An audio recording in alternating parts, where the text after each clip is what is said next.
This time on Roadkill, we give the ultimate middle finger to the guys who stole our mini truck. That's right, the Mazdarati is back, version 2.0, and this time, it's no ripoff.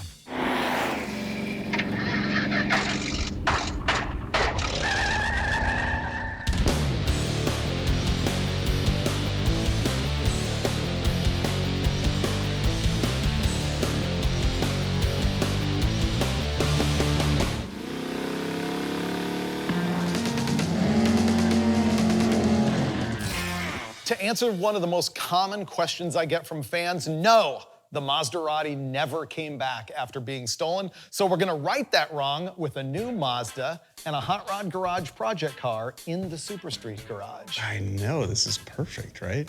This is gonna be so good, but I think we need to start with sort of the story. There's a lot of background here. Season 4, I surprised you by buying a 1974 Mazda rotary pickup truck. This thing's awesome. This is the greatest truck ever, isn't it?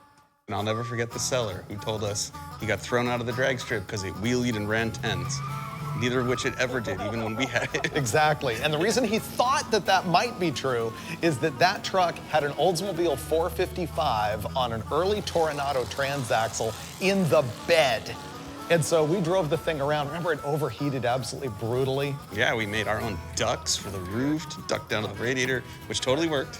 It did. It stopped overheating. Yeah. We autocrossed it. Come on, baby. We drove it to the drag strip at Chandler, Arizona. We put a 180 shot of nitrous in it. Even with the 180 shot, it wouldn't go tens. It went 1120. Yeah. At kind of a big mile an hour. I think it ran like 120 something. Yeah, and it leaked out of every orifice on that pass. The transaxle, the engine, everything. All over the drag strip. And then it got stolen. Actually, our crew guys had it on a trailer in Blythe, California, and security cam footage shows the thing getting stolen off the trailer, and it never came home. No. Years later, I bought a 39 Ford two-door sedan, and we road tripped the thing through New Orleans, which was a lot of fun, and ended up in Texas, where we found this, the replacement Mazdarati.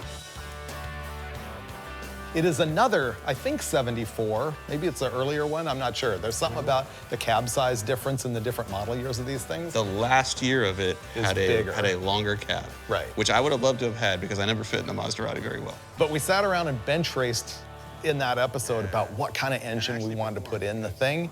And then the answer came actually from a leftover project car from the other Motor Trend show called Hot Rod Garage.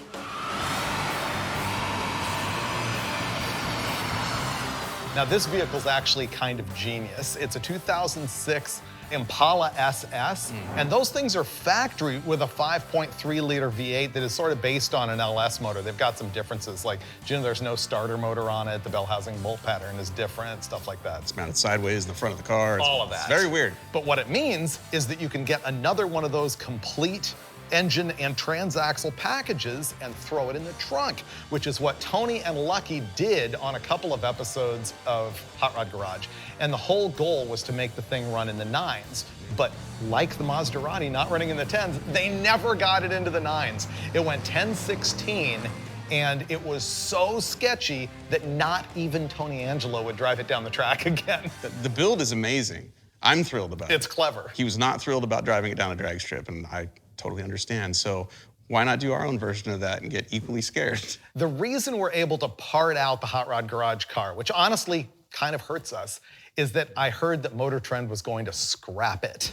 And we're like, we can't let that happen. So we figure that the Impala is the perfect donor to put an LS engine on a transaxle in the bed of this Mazdarati, just like the original.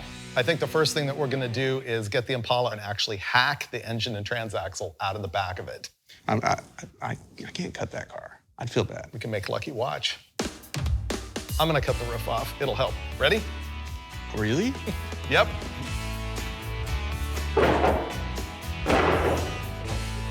Both of us feel really bad about taking apart our buddy's project car, but its destiny is sealed. It's going to the junkyard. There we go. Now you can get a better look at what they've done here.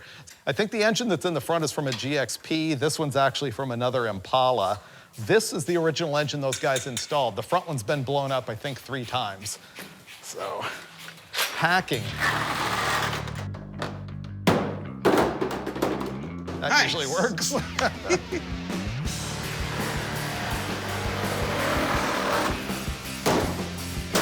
we go.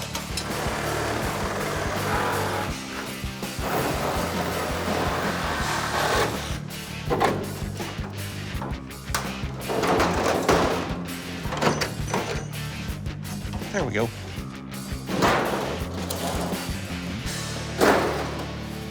I won't say it looks better, but it's easier to work on. I bet it's faster.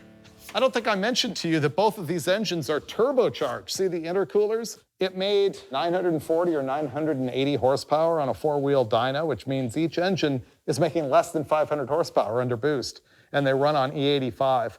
They hopped them up a little bit. You can see it's got a Holley Sniper EFI intake manifold on it. Factory 90 millimeter throttle body, which is bigger than what the LS4 stock engine would have had. So you're telling me that you could have made the same power with heads and a cam on this motor as you did with a turbo? Yes. The Mazdarati could aim to be quicker with one motor than the Twin Pala was with two. Ouch. I didn't say that. That would mean it would run 9s, because this ran 10/16.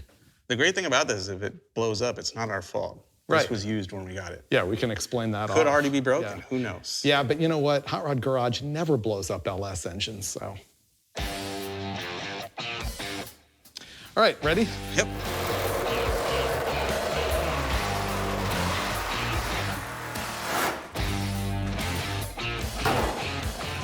Slaughtering all this actually gave us crystal clear vision on what to do. We decided that we were gonna cut this thing right ahead of this main hoop of the roll bar and cut through the rocker panels and then pull the bed off the Mazda and figure out how to attach this whole thing to the back of the truck. And we may change our minds later, but I think we're like trying to cut the least to begin with and save the most. I love this plan. Yeah, I think it's pretty good.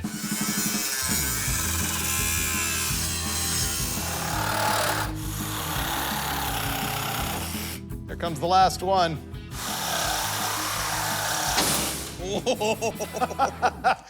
You just bisected an Impala, bro. Last time we tried to break a car in half, we used a lift, and it was really violent and unsafe. I hear stuff. I hear creaking.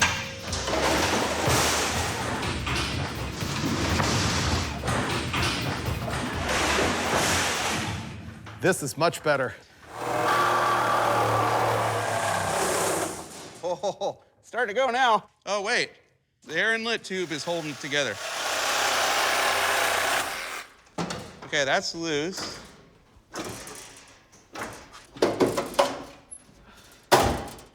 Oh, those tubes. Is that a brake line or a fuel line? Brake. Hey, look at it roll.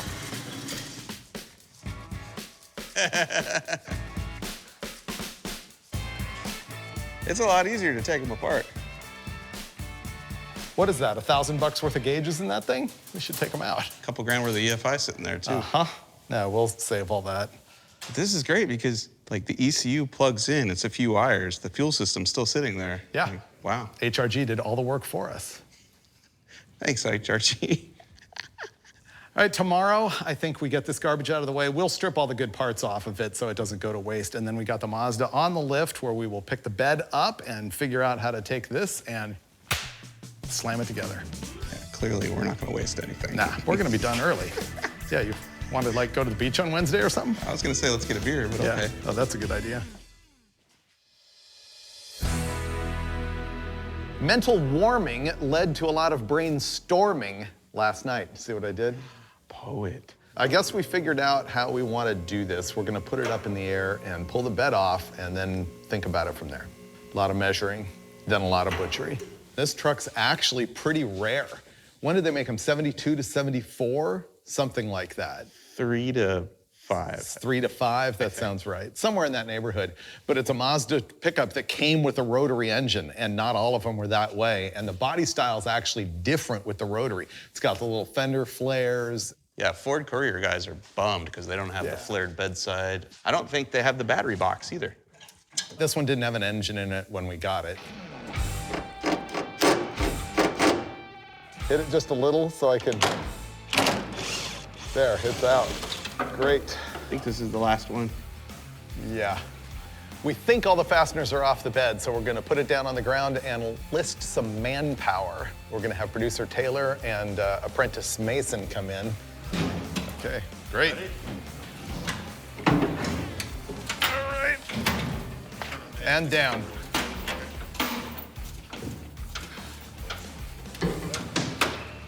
Wow, this is crusty.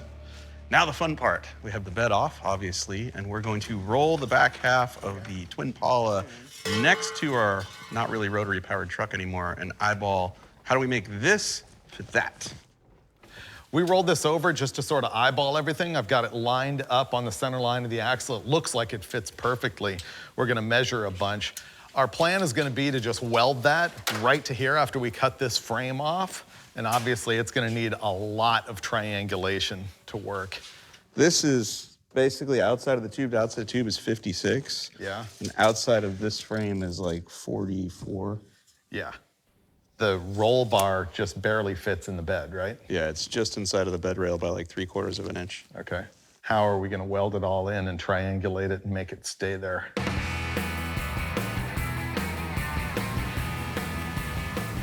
We just spent a very depressing hour of conversation and convoluting and convolating and conversating. And we're not gonna be able to attach the back half of the Twin Pala to the back half of the Mazdarati. How come? Gravity. There's no way to attach it and triangulate it and make this thing actually good. So what we're gonna end up doing is parting that whole thing out and installing the engine and transaxle on the factory cradle in this frame, which means we're gonna have to redo everything. We can reuse everything, but we'll be remounting everything. We really thought we were just gonna be able to roll this up to the back of the truck, cut, weld, let's do burnouts. It looked promising, but instead, I think we're about to embark on the biggest fabrication project you've ever seen on Roadkill. I'm standing here cutting out everything that doesn't need to be here. So I'm gonna remove this cross member, I'm gonna leave that one so that the frame hangs together a little bit. These brackets are gonna be in our way. Obviously the gas tank's gotta go out. I'm doing the dirty work. He's doing the unbolting organizational work.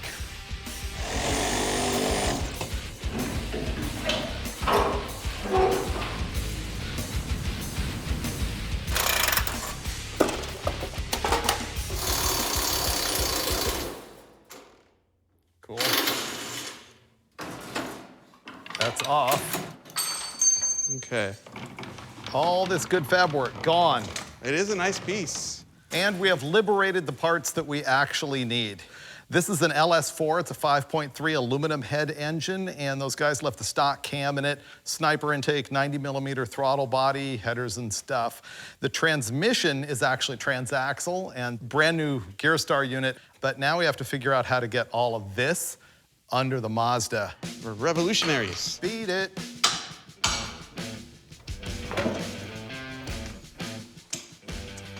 Look at that. Bye-bye. Now all I gotta do is slide that under this. Car will build itself. Yeah, see, and now that it has no camber control, they're just gonna flop everywhere.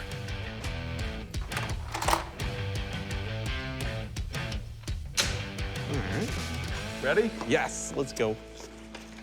It's working. Oh, this is exciting. How's that? Let's lower it down. It's probably fine where it is. Just tack it. We freed the whole engine and transaxle and factory Impala cradle out of the Twin Pala roll cage. And now we've got it actually underneath the Mazda, and you know, it's that moment where you have hope because it looks kind of cool. Well, this is our lose the shop moment. Here's where we're at. The truck isn't at ride height. In fact, it's pretty far above where ride height should be. Although the tires are touching the ground, there's no engine, there's no weight in the front end of this. Ideally, this truck should sit probably another 2 inches lower. We're at a you can't get there from here moment. The front mount for the cradle needs to move up so much that we basically have to cut the entire frame off, which puts us right back to the point that we were at when we were considering put the entire back half of the twin Impala up against the back of the truck, which we can't do because we can't build a roll cage and triangulate the suspension because of a bunch of rust and the frame's too narrow. You can't get in and out of the cab. So for all of those reasons, this might not happen. Oh, no, I just fixed it. Hey, Mike just fixed it. Let's just cut the mounts off and make new ones. And on the aluminum cradle, Yeah, these don't have to be where they're at. now we're talking about modifying the aluminum cradle. Stay tuned. It's a new day, which means we have new opportunities for solutions to our problems. The truck is a mini truck. The drivetrain came out of a mid-sized car. Essentially, we couldn't get a ride height that we wanted for this truck because our cradle was already sitting against the frame without the front wheels touching the ground really, without weight in it, without the thing loaded, without it even lowered. It was not gonna work. So while we stared at this, we had two options. It was either cut the cast aluminum mounts off the cradle, relocate them, weld them back together. Not exciting because it's cast aluminum, that's tricky to weld. Or we treat the mini truck like a mini truck and we step notch the frame. So what we're gonna do is we're gonna weld a piece of box tubing on top of the original frame, 360 degrees. Then we're gonna cut out this section of frame under it, plate it, box it. That gives us room to move this all the way up here, about 4.5 inches, which will level our cradle. Now, is it ideal? No. These wheels stick outside the bedsides anyway, so we really can't lower the truck too much right now. So for us, this is an excellent solution to the problem, and it allows us to move forward because once this is mounted, then we can mount the back of the cradle, then we can start figuring out how to make it run again and hopefully do burnouts. Step one, take this, transfer it to metal, cut the metal, put the metal here, weld it together.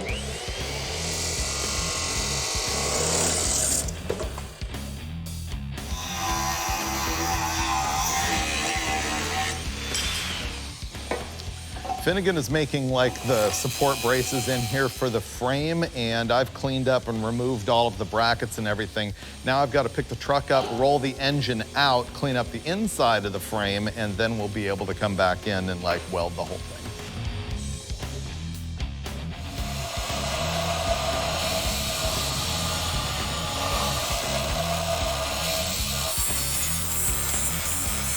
Okay, these are our frame gussets. We are about to MIG weld these to the top of the original frame section, and once this is fully welded and capped, we'll go back underneath and cut out all the material we need to remove so that we can then mount our cradle level.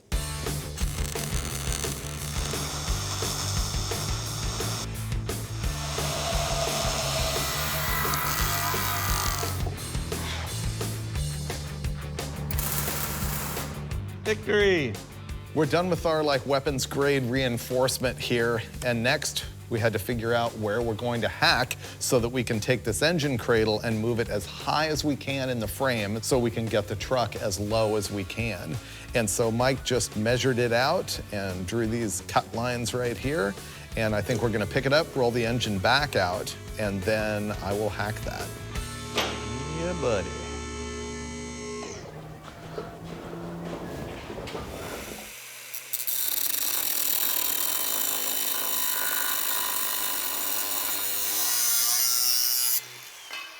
Oh, this is a big moment right here. We have notched our frame, and before we box it all in and reinforce it, we're gonna roll the whole setup underneath it, lower the truck down to what I think is ride height, and get our first good look at how this is gonna fit in here. Just step notched our mini truck. This is gonna be the first time we see the actual ride height because now that engine cradle is gonna sit up into those notches. Okay, go back just a little bit. Oop. So this needs to go down. Okay, I'm gonna go down. Yep. Ready? It's about there. All Go right, down now more. I can lower the truck more. Yep. Yes. That's what we need. Much happier. Yep. We got it much lower in the back with that notch. This is actually starting to be something. This is exciting. Yeah, This worked. it's way better. Man. Like, make sure we have the wheels centered on the chassis where it's supposed to be. Yep. We could just draw a line here weld the tube in, and then bolt it. Right now, I think we could measure from some reference point on the frame back to the center of the bolt hole and make sure it's the same on both sides. Yeah.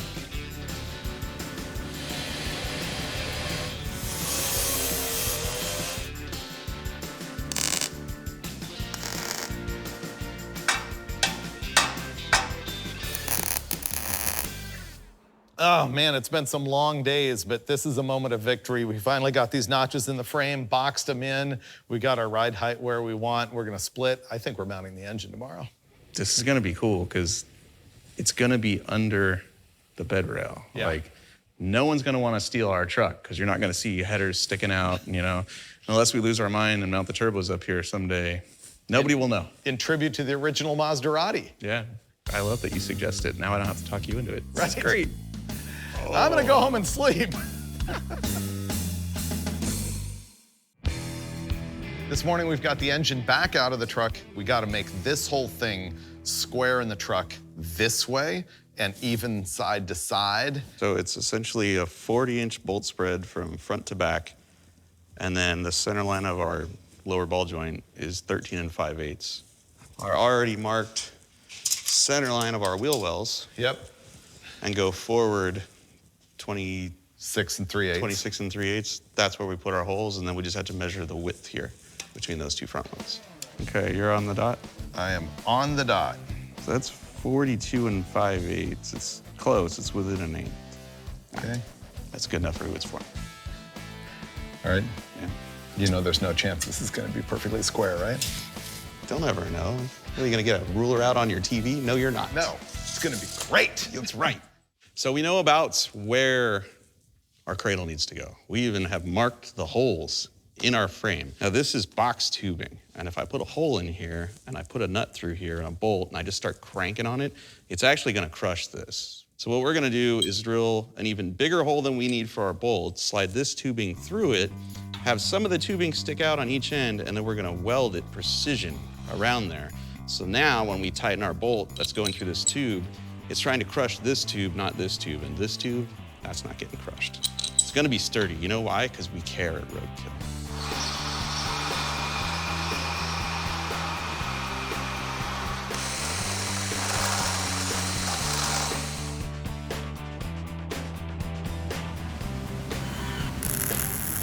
We cut these notches for that cradle large enough that we decided we could go back in there and triangulate this and make it all stronger. Okay, we are close. We can now put our bolts in to guide us. Okay, now you can jack it up. There you go, keep going.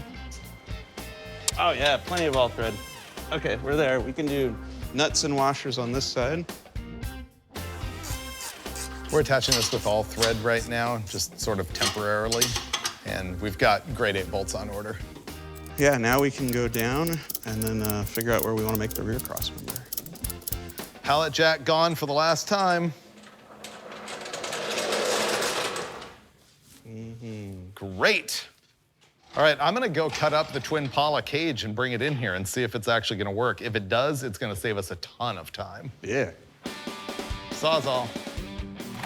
This is the structure out of the back of the twin Pala. Here's my thought process. If we can take advantage of the fabrication that they've already done, then it establishes the pickup points here for that engine cradle, and also, maybe more importantly, where the struts attach. Now, if they had the struts attached in the wrong place and that's why they had really bad handling problems, then we will also have really bad handling problems. But don't tell Finnegan that right now. Ready? Dude, if this works, this is gonna be so cool. It's gonna save a lot of time. Oh, dude. It's gonna work. We have to shorten this bar, which we can then weld to this angle right there, and then it's gonna attach. Well, the only problem with that is this is real close to the angle it needs to be at. Well, even if this down bar doesn't work, all of that works. Yeah, and this gives us whatever, crazy alignment they had the back of their car, Right. which either works or doesn't. So I say we slowly trim this until that matches. I'm all about doing things slowly. What we're gonna attempt to do is land these original bars on the top of our frame and weld it up. In the back right now, we've got a little bit of angle going on to the mount, so we need to set that down, and that'll happen if this bar moves down. So I'm gonna try and trim it right here on both sides.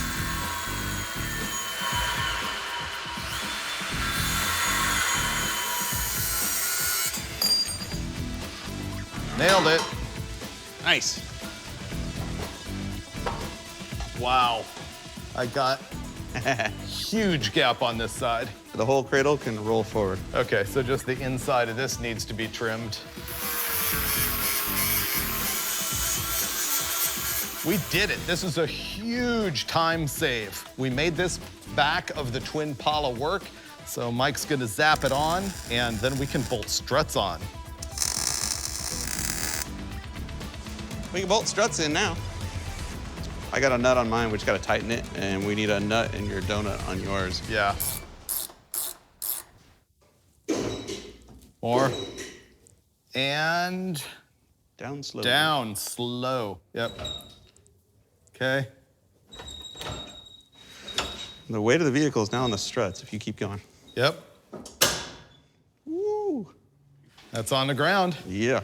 Oh, this is gonna ride good, dude. Great. We still need to make some supports so the back half of it is attached to the Mazda. I'm gonna sleep way better tonight, Me too. knowing this is like in there, you know? Yep.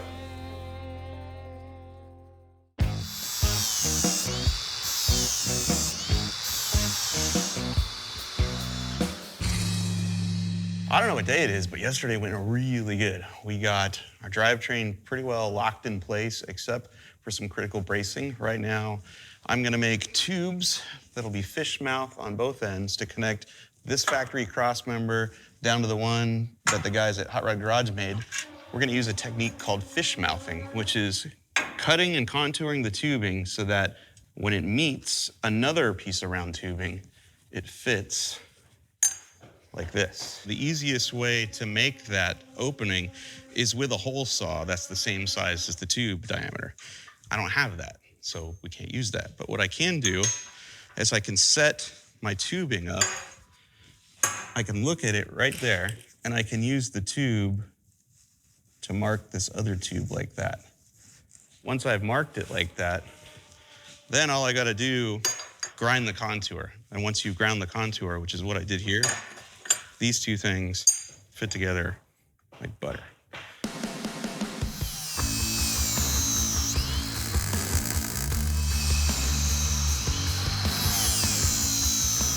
I made a couple of fish plates. They'll go vertically like this. Mike's welding one on right now. Basically, they're overlapping where a bunch of joints of metal come together to add some rigidity to that frame.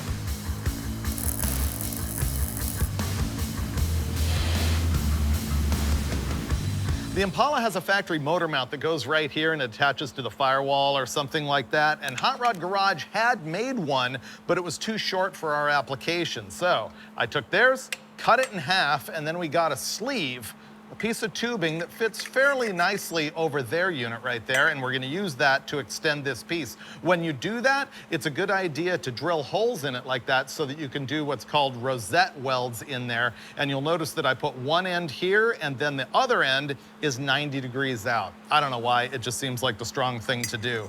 So I will slide that over there, slide this over that, land that right there on the frame. That's ready to tack. There we go. I'm pretty much burnt out on cutting, grinding, welding, anything that involves throwing sparks at my furry body. I don't know why I haven't caught fire or spontaneously combusted. That's how much work we've done to fortify the chassis of our mini truck to accept the drivetrain of the Twin Pala. It is gusseted, front to back, side to side. It's fixed, man. It ain't falling apart. All right, let's get all this in there. I don't know why after 10 hours it feels like I did way more than I can cross off from this list. And maybe it's because somebody else already crossed some of the things off. I'm gonna cross them again. Yay, us. Go outside and fart.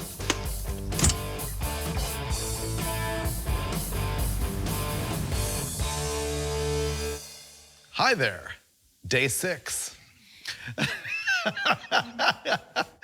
He's finally got the bracing done so that when it's torque steering really badly, at least the engine's not flopping around. Not gonna fall out. Yeah.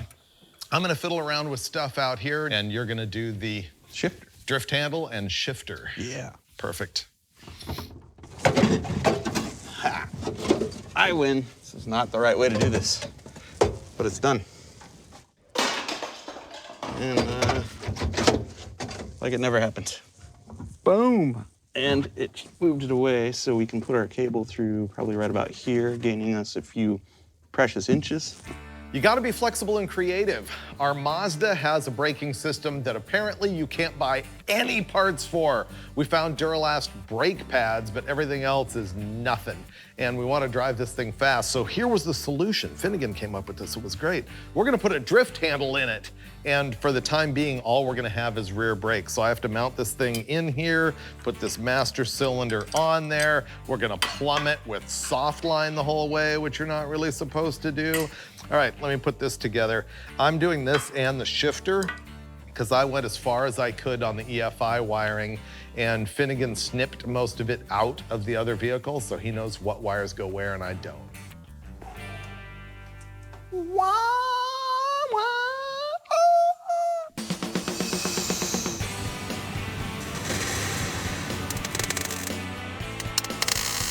We have a shifter. Done. Yay. Mike is working on hanging the ECU in the cab and dealing with some other little wiring, and so I'm gonna jump in and do a radiator. We had planned on putting the radiator up front, but we're gonna save a lot of time right now by hanging it back here because it already has the pipes all lined up. So I just need to get some angle iron and weld it across here, just make ourselves sort of a quick and dirty deal. All right, this is a Holley Terminator X ECU. It's a pretty cool unit. This is our ignition system because we are coil on plug. This is our transmission controller. This is also our electronic fuel injection. Now, a couple things you need to know when you install one of these.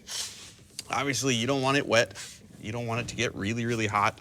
You don't want to just lay it on the floor underneath the front seat either. So I bent this panel up out of some random aluminum I found laying around. And we're gonna bolt it right here to the rear cab wall. It will fit behind the seat. The wires will route nicely right up there. Here's J1A. One goes here. This is power and ground, which goes directly to the battery. Not the starter, not the alternator, nowhere else. Directly to the battery.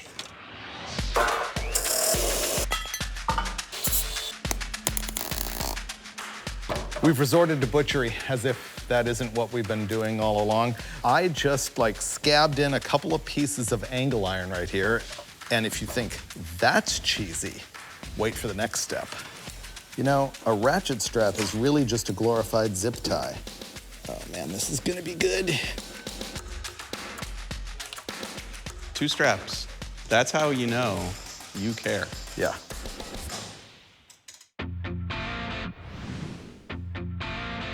Day 7, and if you thought my radiator installation was butchery, wait till you see what happens today as we take a flamethrower to even our standards. Our goal was just to do a burnout, and there's a lot of things we could do better, but that doesn't equal burnout. So ratchet straps everything now. Whatever it takes to get it out that door and spin the tires. That's pretty much what's gonna happen. I am going to somehow install the old fuel system, which, what is that, like a 3-gallon cell, maybe 5? That's 3. 3? It's only gonna get us through a burnout. I think you do need to put the weights on the front crossmember because we know from the original Mazdarati that it won't even steer inside the shop without weight on the nose. It's pushing. Ah! Whoa!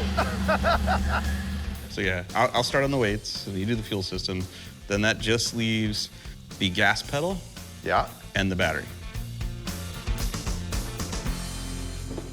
This is the key to having steering in your rear-engined mini truck. What I'm gonna do is take the bar that these would go on normally, sink it through the front crossmember where normally there'd be a motor, weld it in place and stack, I don't know, 3 or 4 of these and cross my fingers. That's the exact right amount of weight to allow us to steer and stop. Someday we'll have front brakes, not today.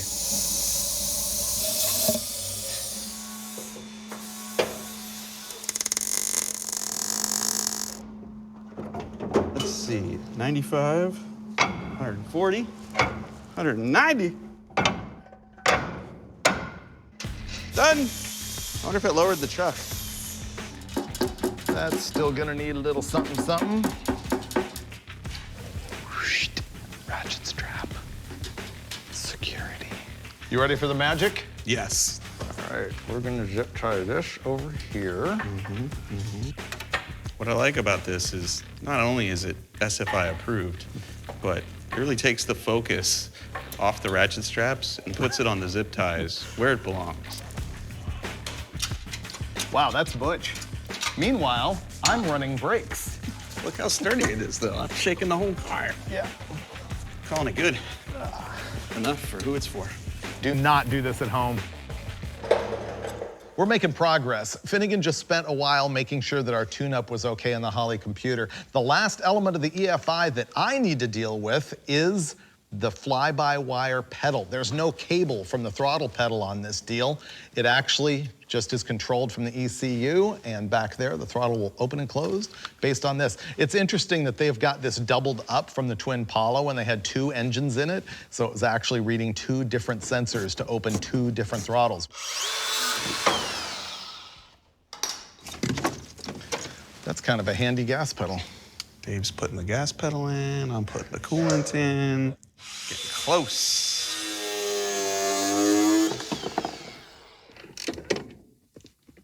Okay, that's probably really uncomfortable, but it's in. Bolted it to the stock location.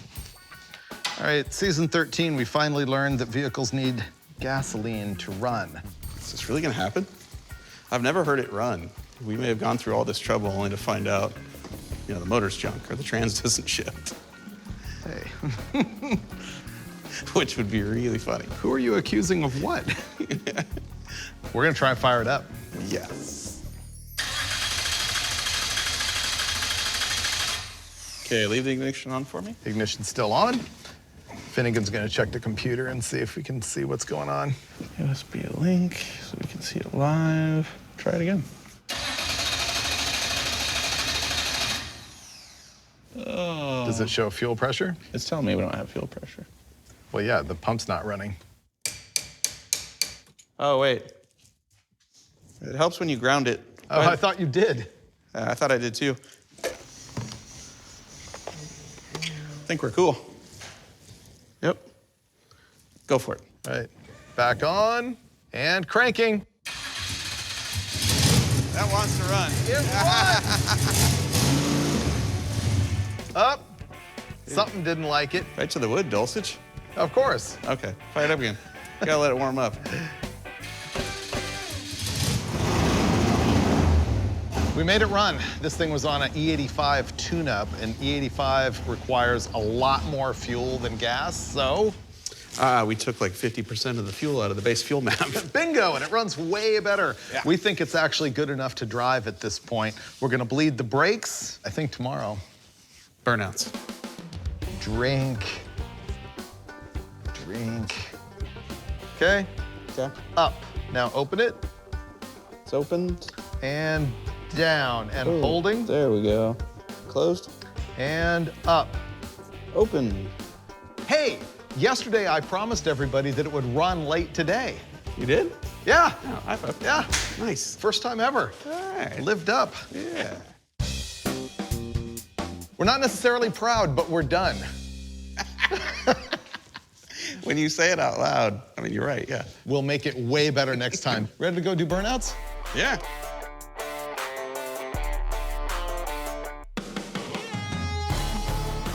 All right, we're gonna do burnouts. No, we're gonna check the brakes first. Oh yeah, let's do that. All right, just roll a little.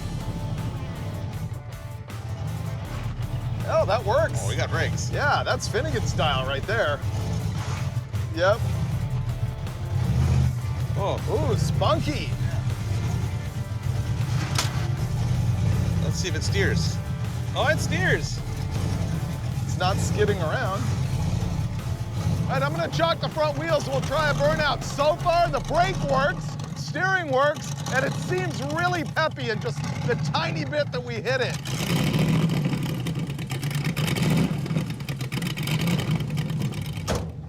That's gonna push it.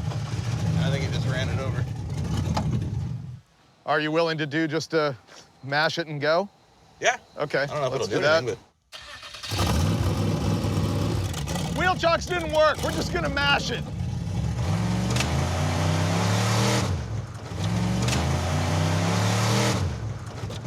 I can't tell what happened there. It didn't squat. but yeah, it hooks really well. Right. All right. Let's try it again. Yep.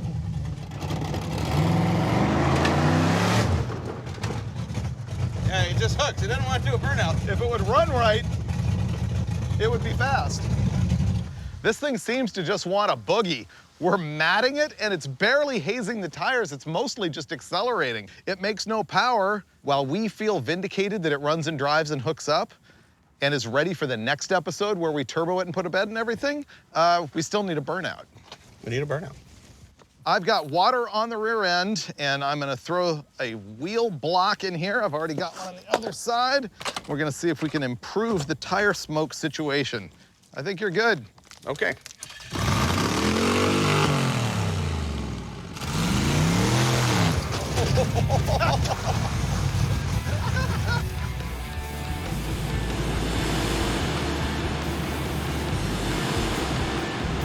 Well, that's a little tire smoke. Still a lot of traction. This thing's gonna run 10s no problem.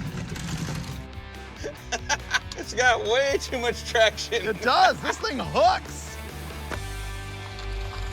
Now we got desperation going on. We have the Mazdarati 2.0, we have a yank strap, we have camera, Alex's Jeep XJ. Now it should smoke the tires. Let's try this again.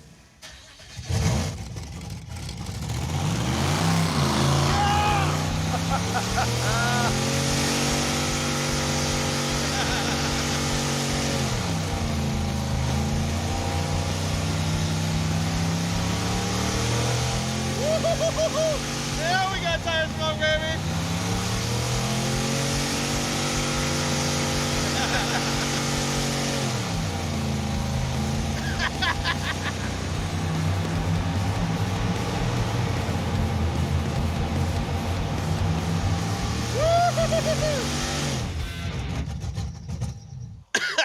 That might bring the fire department.